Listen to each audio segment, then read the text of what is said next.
Hello and welcome to Fresh Face One Shots. My name is Joey. And I'm Jacob. And today we are back with Batman the Brave and the Bold. This is issue number 9, and it's finally, at long last, only 5 months late, the end of Batman the Winning Card by Tom King and Mitch Gerads. Oh, God.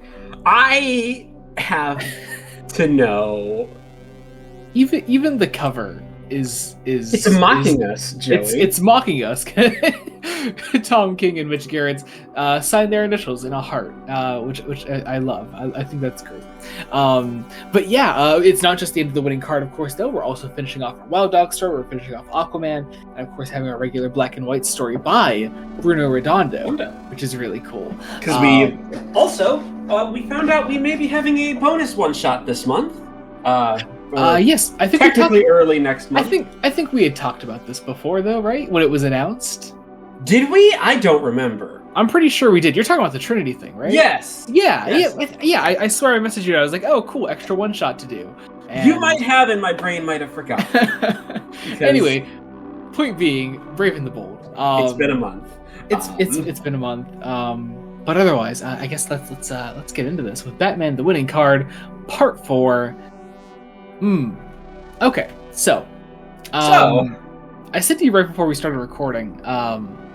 I think I had forgotten just how unsettling this story was. So like, I somehow still wasn't ready for this giant page that comes in like 4 or 5 pages into the story, where the Joker is just attacking Batman with a giant knife, and I wasn't ready for Mitch Gerads' Joker to scar me again, but here it is. So this is largely this installment, this concluding installment, I'd argue is the proper. This is Tom King's take on the Batman and Joker dynamic, which I will say, Tom King definitely commented on in a couple small ways throughout his main run on Batman, but never quite as, I feel, in depth as this. Oh, nowhere near in depth as this. And I mean, all I know is that after coming off the Snyder run, you don't want to. Use the Joker too much. King did one big Joker arc, and even then, it wasn't really about the Joker, but he was a main player in it. And then Joker had a few appearances here and there, nothing major. He certainly didn't headline any arcs in the way that he headlined a lot of the Snyder arcs.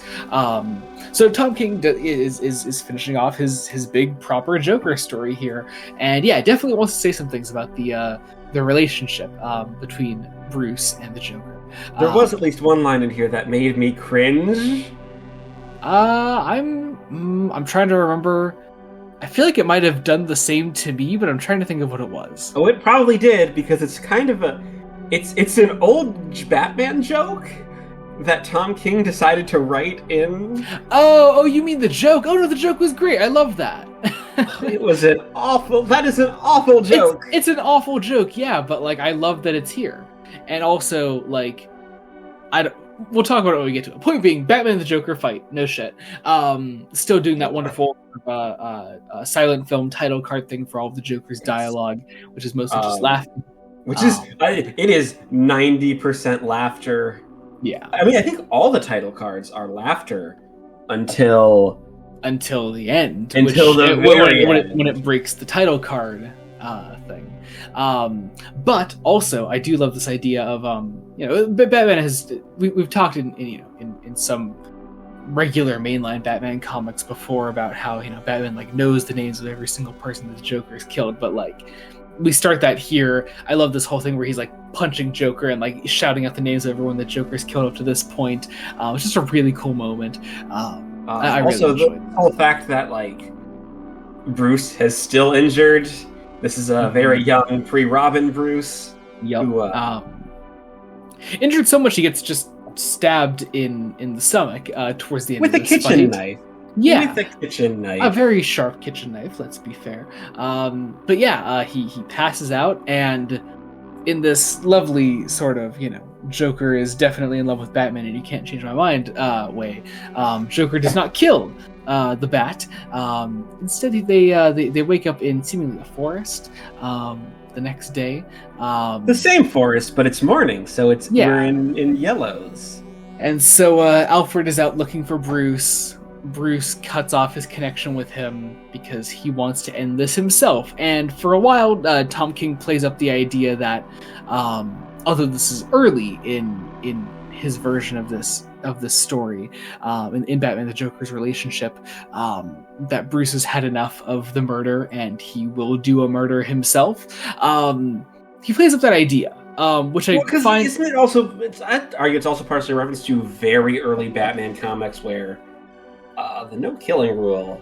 It was not a thing! Yeah, early Golden Age Batman was very okay with murder. But yeah, so it's sort of playing into that, yeah. But I do love where it ends up. And also, we get, like... You know, I know this name gets thrown around a lot when discussing great Batman and Joker stories, but it does get a little Killing Joke-esque, doesn't it? That's certainly what I thought in the whole Batman laughing here at the end moment. When he's, beating on the Joker at the end, and Batman's like, I don't find any of your jokes funny. There is one joke that really tickles me, tickles my funny bone, and it's, the Batmobile wasn't starting, so I brought it to the shop. The mechanic checked the battery. He looked around confused, thinking about it, and he finally looked back at me and said, all right, I give up. What the hell's a Terry? And it's a terrible joke, but I love it, and it makes Batman laugh. It makes the Joker just say, you're insane. Yeah, which, leads up to the big, what looks like Batman's going to stab Joker in the fucking face. And I mean, obviously, I didn't think the King was going to go through with it, obviously, because he's still, yes, he is telling an alternate version of the story, but he's still telling an early Batman Joker story, is the idea. But yeah, so we cut then to a lake where Bruce and Alfred are fishing not long after, and talking about what happened to the Joker, and why Bruce didn't kill him. And I love this idea here that there are of course many a parallel to draw between Bruce and his father, and Bruce is wondering of what his father would think of him, and Alfred, in his infinite wisdom, sort of points out that you're very much like your father. You both tried to fix things that even subconsciously can't be fixed, which I love that idea. I think that's really great. Sort of Alfred, like, very much early on in Bruce's career as Batman, saying that, like, you really can't win, but it's your spirit that keeps you going more than anything, and I love that. It's a wonderful idea. Anyway, we then catch back up with the asshole from the party in part 1, which I found really funny. It's nice closure. Especially for the way, not so much the actual dialogue going on, which is, it's good dialogue, it's fine. But actually, Mitch Gerard's art, they did the same thing in part 1 where he's looking at him and Batman, when Bruce says to him, I think the first part, he's like, oh, I'm hunting demons. And, when he says that, it shadows his face to look like Batman. And they do sort of the same thing here. And the asshole guy is, like, talking to Bruce, and he's like, you can't fight these demons, let's face it, Gotham is a city of monsters, and who the fuck are you? And then you get, once again, that great sort of shadowed face, and he looks like Batman, and it's fucking terrifying. And I love it. It's brilliant. I don't know. One particular thing, I love the use of purple. That final panel, like, weird thing for me to call out, but no, it's nice. The use of purples is usually a sign of a good artist when implemented correctly. Yeah, well, especially for a story that has had, I think, almost no purple, pretty much. No purple. It's been a lot of these, honestly, as far as I recall. So I will say, I didn't actually reread parts 1 to 3 before this. Neither did I, but I had told myself I was going to. But also, even Joker doesn't wear his iconic purple throughout this story. Yeah, I think the idea is that it's a lot of prototyping. Like, the Joker is just in black at this point. Yeah. But anyway, so we go to Arkham Asylum then to finish this. And this is where we get really Killing Joke. Yeah, because we do the, Batman goes to visit Joker, of course, and we get some panels that are very much, I've come to talk about you, about me, classic shit. But also I love we've ditched the silent film cards, and have substituted it with Joker has drawn a smiley face through like the fog of his breath on a window in his cell, and that's what they show over all of his dialogue, which I just think is a cool little touch, showing that like he doesn't have that sort of mystique around him anymore, but still keeping it there in a small way. But also then Garrett's draw is probably the most horrifying Joker he's drawn throughout this whole story in these final closing panels. Yeah. And the Joker is correct about the joke. It was not a funny joke. It's not a funny joke, no. It's like, here's why. It's like, right, here's why it doesn't work. Yeah. But yeah, it's a great thing, and we get one last silent film card with the crackling and the haws and the smiley face drawn over it, and the bat hidden in the smile. I love that. It's just, it's so good. Very, very good. And that a very nice ending. Final Tom King story for this book, I believe, as well. I believe so. Yeah. Because I do know next time the main Batman story is going to be about Man-Bat and yes, so Gotham Academy. Yeah. So that'll be fun. That'll be fun. A lot of things. Everything ended this issue. Yeah. So we got a whole fresh new set of stories next time that I'm very excited to get into. But speaking of, let's get into the final part of Wild Dog Here Comes Trouble. So this part of the story I thought took a very different turn tonally to the rest of the story. Because this is Wild Dog at this point at his absolute lowest. He has gotten his ass kicked by Gizmo. He is pathetic. He's like, I'm gonna quit being a superhero, and I just find it hilarious because I'm like, really? I thought at this point of the story, I was actually no longer finding it funny. Well, I don't know. I think it's because he's just a pathetic character. Like, yeah, but I think it's that moment. Like, I don't know. I love the shot of him like in the mirror, just saying like, "Dude, you suck, dude," and his inner monologue saying like, "And the truth hurts," and it's just like, I don't know. It was very much this point of the story. I was like, I wasn't really finding it funny anymore, and I thought it was kind of the right turn for it to take tonally. Interesting.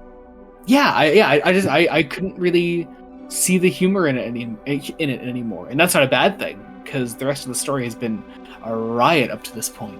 But yeah, it just kind of drops that, and I think it really works personally. And then of course, it takes on this that sort of humorous, airy tone towards the end again, which is nice. But yeah, I thought like, especially in the immediate post, like getting your ass kicked by Gizmo thing, like here, like I thought it really worked, taking on a more serious tone for this story. But meanwhile, he goes to the Red Dogs game, as he was supposed to be here, and he's like, look, I'm not doing it anymore. He doesn't want to be Wild Dog anymore. He's quitting, supposedly. There's this line about now, for our team's entrance, only use one military-grade smoke bomb. Yeah, I do love that. I think that's funny. Yeah, but yeah, so there's this game going on, and the game is, of course, attacked by Gizmo and his thugs. Gizmo takes control of the football stadium. He puts a force field around it, puts bombs under everyone's chairs, and holds everybody there hostage. And at this point, Wild Dog decides to get back into gear. He goes into like one of the back rooms of the stadium and gets some equipment. He gets the Wild Dog jersey back on, and the box of military grades. the box that literally says military grade smoke grenades. Gets the hockey mask back on, gets a baseball bat, goes out there, throws some smoke bombs. And it gets trapped because it's a force field, and then Batman Arkham Asylum's his way through the thugs, like... Pretty much. And he beats Gizmo, then violently cracks him in the head with a baseball bat. And everybody's cheering for him, and Wild Dog is crying through his hockey mask, and then the story thankfully gets nice and lighthearted again. Only for the last couple of pages, I think. yeah, he's catching up with his food truck guy again. Everyone's back on his side. He's allowed to wear the logo again and be Wild Dog as he was. As he threatens the president of the university. Yep, and that is the end of Wild Dog. Here Comes Trouble. I really got to know, as someone that didn't really know the character before this, what do you think of Wild Dog? I don't really know the longevity of a character like this, because it is so comedic and over the top. I don't know. Again, it's oddly enough, it's something that I'm sort of having a thing with all of these Brave and the Bold stories, right? Is that they aren't ongoings; they're all self-contained. So it feels like this might be a pilot pitch for a book. Mm-hmm. But also, I mean, I think this one kind of stands well on its own. Yeah, I think the only one that I think is in desperate need of a continuation is Stormwatch. Yes, Stormwatch definitely needs. Yeah. Because that actively says we're gonna take this somewhere else, but we don't know where yet or when. Yeah. So, anyway, let's get into the final part of Aquaman Communion, which, much like the rest of Aquaman Communion, is a very simple story. And my only hope for it is that I just wish it was longer. Not because I think the story is actually lacking pace wise. I just want more Aquaman. That's literally it. it's very good. Let's see let's talk to the gorillas of Gorilla City. Let's go to Solovar. Let's mind meld and let's beat our enemies. That's all it is. That's all that happens. That's all that happens. That's all it is. It's done quite well. Yeah. We get a nice shot of Aquaman swimming next to a shark at the end, which is lovely. Also, actually, I think, am I thinking right? Yeah, you know Solovar. Yeah, from the Flash. Guerrilla Warfare. Yeah, from the Flash. Yeah. So, yeah, that's fun. He's not dead here. He's not dead here. Well, that was a different universe. This is that was in the New 52, which may or may not still be canon. It's a fair bit of it's canon. Yes. I obviously Solovar being dead is not canon, but yeah. I don't know. I really don't know what more to say beyond that. It's simple. It's fun.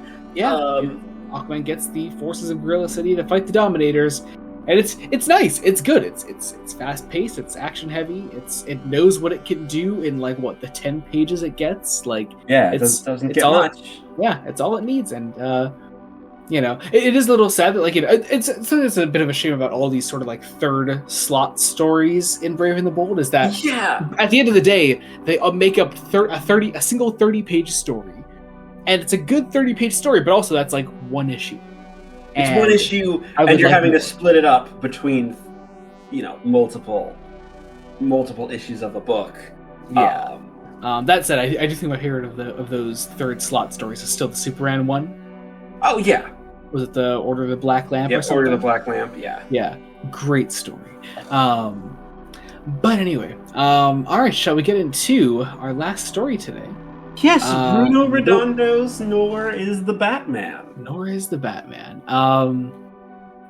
See this. Okay, so I think we had agreed that we've had some lacking black and white stories recently. Yeah, it was just the last couple, and then leave it to Bruno Redondo to. Oh man! First off, Bruno Redondo is amazing at continuing action.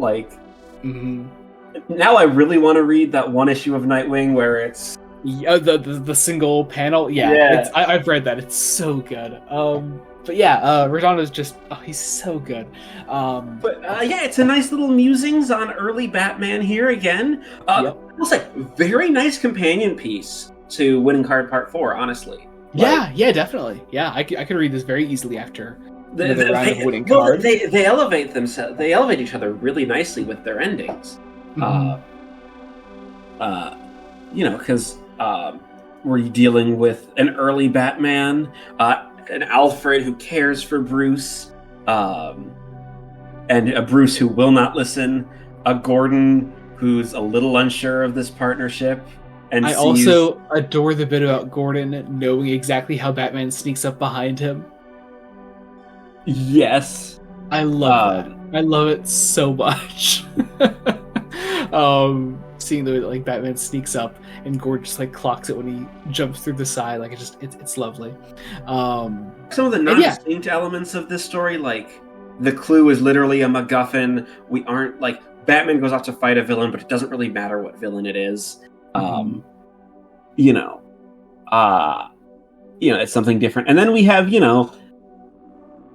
Bruce getting injured, waking up, and Lucius Fox coming to visit with a piece of technology at a nice little thing. And honestly, the sort of like closing notes of this story reminded me a lot of the little like prelude, that sort of like prelude opening pages to Batman Hush.